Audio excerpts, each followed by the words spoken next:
দেশে ফিরে যাব, আজকাল ফিরে যাব, খুব শীঘ্রই ফিরে যাব। বাংলাদেশের জনগণকে সাথে নিয়ে এই রাজনীতি প্রতিষ্ঠা করব, এই নতুন রাজনীতি গড়ে তুলব, বাংলাদেশকে নতুন স্বপ্নের পথে নিয়ে যাব।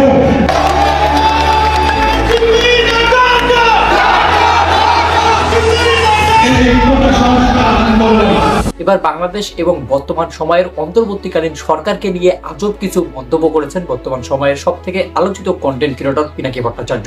দর্শক, বাঙালিদের উদ্যোগে একটি আলোচনা সভায় পিনাকি ভট্টাচার্য এমন কিছু বক্তব্য দিয়েছে, এমন কিছু কথা বলেছে, যেই কথাগুলো শুনলে আপনারা রীতিমতো অবাক হয়ে যাবেন। তিনি বর্তমান সময়ের অন্তর্বর্তীকালীন সরকারকে উদ্দেশ্য করেও কিছু কথা বলেছেন এবং উপদেষ্টা এবং সমন্বয়করা যেই কাজকর্মগুলো করতেছে তাদের দ্বারা মানুষের কি উপকার হচ্ছে এবং তারা ভবিষ্যতে কি হবে না হবে এই সব কিছুই কিন্তু তিনি বলেছেন। দর্শক, আমরা কথা বলার না, সর্বপ্রথম পিনাকি ভট্টাচার্য বক্তব্যটি শুনবো। তার বক্তব্যটি শুনলে আপনারা এই সমস্ত বিষয় নিয়ে ক্লিয়ার একটা ধারণা পাবেন। আর দর্শক, ভিডিওটি শুরু করার আগে একটি রিকোয়েস্ট থাকবে, আপনারা সম্পূর্ণ ভিডিওটি না দেখে কেউ বাজে মন্তব্য করবেন না। দর্শক, আমরা দেরি না করে সর্বপ্রথম পিনাকি ভট্টাচার্যের মুখ থেকে শুনবো যে তিনি বর্তমান সময়ের অন্তর্বর্তীকালীন সরকার এবং নতুন নতুন সমন্বয়কদেরকে নিয়ে কি বললেন।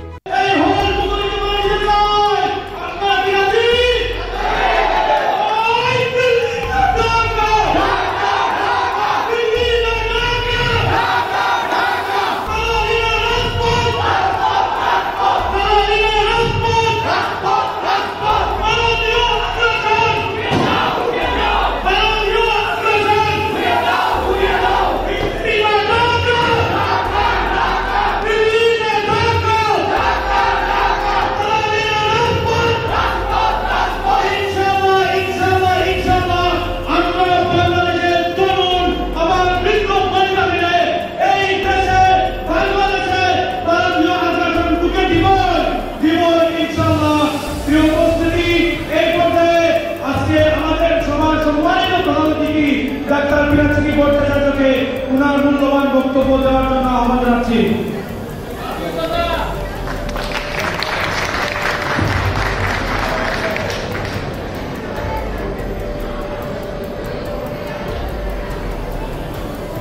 প্রিয় কপেনহেগেনবাসী, আপনাদের সবাইকে স্বাধীন বাংলাদেশের পক্ষ থেকে বিপ্লবে অভিবাদন এবং শুভেচ্ছা। আমরা বাংলাদেশে একটি বিপ্লবের বিজয় দেখেছি। আমরা অনেকেই একটা সময় হতাশ হয়ে ভেবেছিলাম এই বর্বর শাসন, এই ফ্যাসিস্ট শাসনের সম্ভবত অবসান হবে না আমাদের জীবন দশায়। অথচ সৃষ্টিকর্তার যে অপার করুণা, এই ফ্যাসিস্ট শাসনকে আমরা চরম অপমানিত করে বাংলার মাটি থেকে উৎখাত করে দিয়েছি।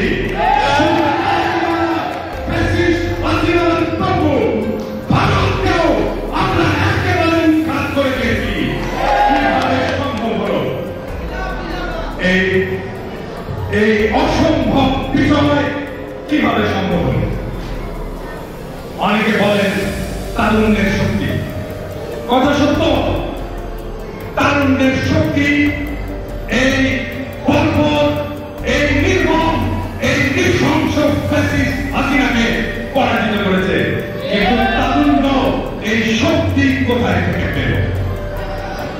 দীর্ঘদিন থেকে বাংলাদেশে ৯৫% মানুষ শেখ হাসিনার শাসনের বিরুদ্ধে ক্ষুব্ধ, ত্যক্ত, বিরক্ত, বিক্ষুব্ধ। কিন্তু কেন একটা বিদ্রোহ, একটা বিপ্লব সংঘটিত হয়নি? কোন উত্তর আছে? আজকে এখানে আমার অনেক বোন উপস্থিত আছে। আমি আপনাদেরকে বাংলাদেশের তরুণদের একটা গোপন মোটিভেশনের কথা, উদ্দীপনার কথা আপনাদেরকে বলে দিতে চাই। আপনারা সবাই জানেন, আমি যখন ছাত্র ছিলাম 1990, আমার ছাত্র জীবন, মেডিকেল কলেজের জীবন 1985 থেকে 1991, 92 সালে ইন্টার্নশিপ করে তারপর আমি প্রফেশনে আসি। ওই সময় ছিল আমার পুরো ছাত্র জীবন ছিল আর এক স্বৈরাচার, এরশাদের স্বৈর শাসন। কোনো রাজনীতিতে ছিলাম না, আমি তখন ইন্টারমিডিয়েটের ছাত্র, বগুড়া আলিজুল হক কলেজে। আজকে আপনারা অনেকে হয়তো আমাকে দেখেন, ভিডিওতে দেখেন, মানুষজনকে উত্তেজিত করে তুলি, বিপ্লবের কথা বলি, লড়াইয়ের কথা বলি, একটা লড়াকু পিনাকি আপনাদের সামনে হয়তো দেখা দেয়, কিন্তু ছাত্র জীবনে ওই সময় ইন্টারমিডিয়েটের পিনাকি একজন অত্যন্ত নম্র, মাথা নিচু করে চলা একটা সাধারণ বালক। এই পিনাকি আজকের পিনাকি হয়ে ওঠার পেছনে কারণটা কি ছিল? খুবই সামান্য একটা কারণ। 1983 সালে সেই সময় সংবাদপত্রের প্রথম পৃষ্ঠায় একটা ছবি ছাপা হয়েছিল।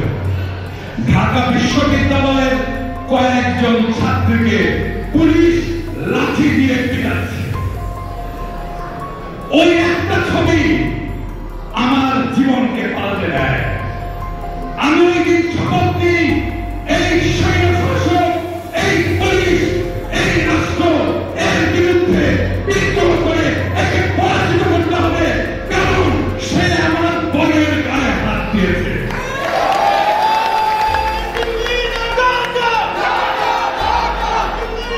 এই কোটা সংস্কার আন্দোলন একটা কোটা সংস্কার আন্দোলন হিসাবে থেকে যেত।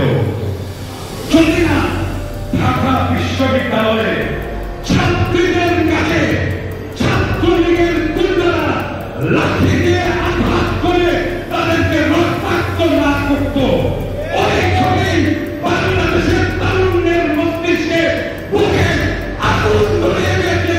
সেই আগুন হাসিনার পাত্রে দাউস গোলমাল করে দিয়েছে। এখানে বাংলাদেশের তারুণ্যের শক্তি। আমার বোনেরা, আপনাদের কাছে বাংলাদেশের তরুণেরা, বাংলাদেশের পুরুষেরা, আপনার সন্তান, আপনার ভাই, আপনার প্রেমিক, আপনার স্বামী হয়তো অপরাধ। আমি জানি আপনারা অনেকেই মনে করে যে এই লোকটার জন্যই আমার জীবনে কিছুই হলো না, কিন্তু বলে না, একটা জিনিস মাথায় রাখবেন, বাংলাদেশের তরুণ আপনার অপমান বুকের রক্ত দিয়ে রুখে দিলে পৃথিবীর কোন তরুণ, পৃথিবীর কোন পুরুষ এইটা করবে না। এটাই বাংলাদেশের তারুণ্য। এই তারুণ্যের সঙ্গে শেখ হাসিনা চুরমার হয়ে গেছে।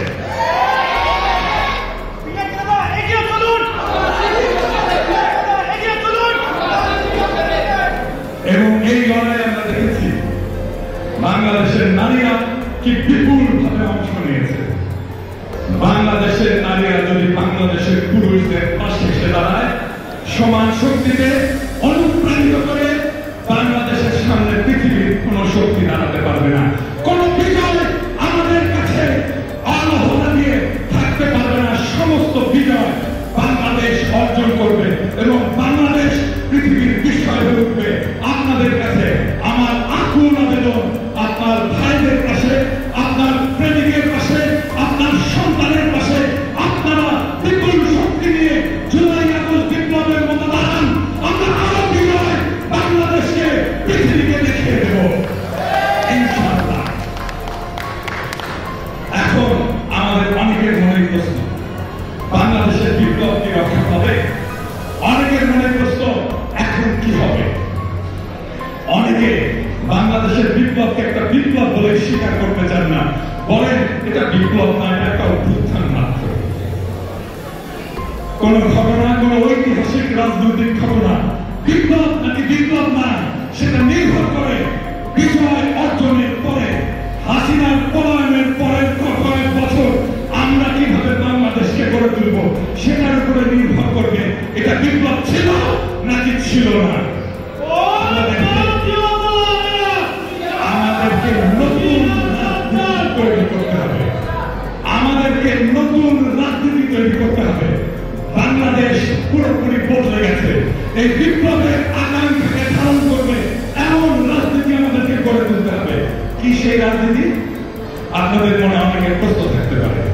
সেই রাজনীতি খুব সিম্পল, খুব সাধারণ, চারটা রাজনীতি।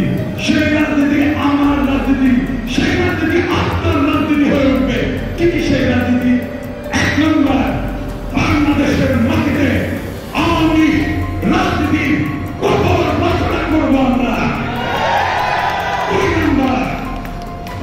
বাংলাদেশের রাজনীতিতে আওয়ামী লীগের প্রভু ভারতীয় আধিপত্যবাদে কঠোর রচনা করবো আমরা। 3 নাম্বার, বাংলাদেশে আমরা একটা সাম্যের সমাজ কায়েম করব। 4 নাম্বার, বাংলাদেশের সমাজে আমরা ইনসাফ প্রতিষ্ঠা করব।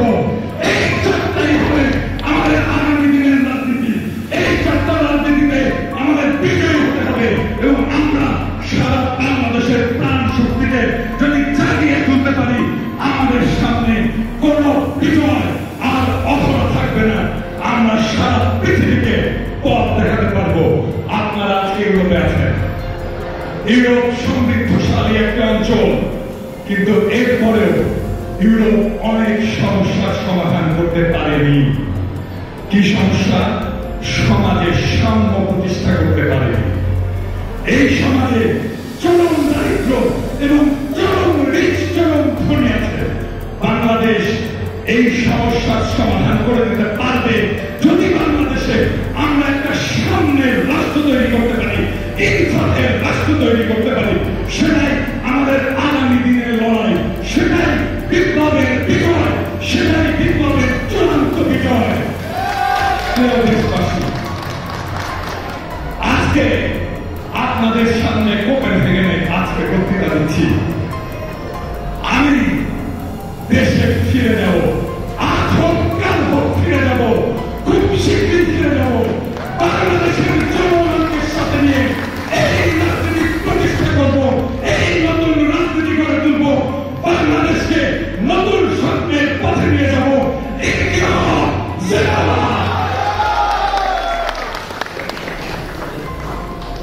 দর্শক, পিনাকি ভট্টাচার্য, যিনি কিনা বাংলাদেশ সম্পর্কে খুঁটিনাটি বিষয়গুলো নিয়ে কিন্তু সবসময় ভিডিও আপলোড করেন এবং তার বক্তব্যের মধ্যে এতটুকু ক্লিয়ার পায় তিনি একজন বাংলাদেশের আদর্শ দেশপ্রেমিক। কিন্তু দর্শক, হঠাৎ করে তিনি বাংলাদেশের অন্তর্বর্তীকালীন সরকারকে নিয়ে এবং সমন্বয়কদেরকে নিয়ে কথা বলা শুরু করে দিয়েছে। কারণ বর্তমান সময়ের উপদেষ্টা এবং সমন্বয়করা সাধারণ মানুষের সঙ্গে জুলাইয়ের গণ অভ্যুত্থানে যারা শহীদ হয়েছে তাদের সঙ্গে ভালো আচরণ করতেছে না, এমন কিছু রিপোর্ট কিন্তু তার কাছে গিয়েছে। এই সমস্ত বিষয়গুলো নিয়ে কিন্তু তিনি বর্তমান সময়ে অনেক বেশি কথা বলতেছে, অনেক বেশি সোচ্চার হয়েছেন এবং গত একটি ভিডিওতে তিনি এটাও বলেছেন, যদি বাংলাদেশের অন্তর্বর্তীকালীন সরকার এবং সমন্বয়কদের, এবং তিনি এটাও বলেছেন বর্তমান বাংলাদেশের অন্তর্বর্তীকালীন সরকার এবং জুলাইয়ের গণ অভ্যুত্থান নামে যে একটা ফাউন্ডেশন আছে, সেই ফাউন্ডেশনটা যদি শহীদদের ভরণ পোষণ দিতে না পারে বা শহীদদের যে রকম ক্ষয়ক্ষতিগুলো হয়েছে সেই ক্ষয়ক্ষতিগুলো পূরণ করতে না পারে, তাহলে পিনাকি ভট্টাচার্য এবং সাংবাদিক ইলিয়াস তারা দুজন মিলে এই দায়িত্বটা নেবেন।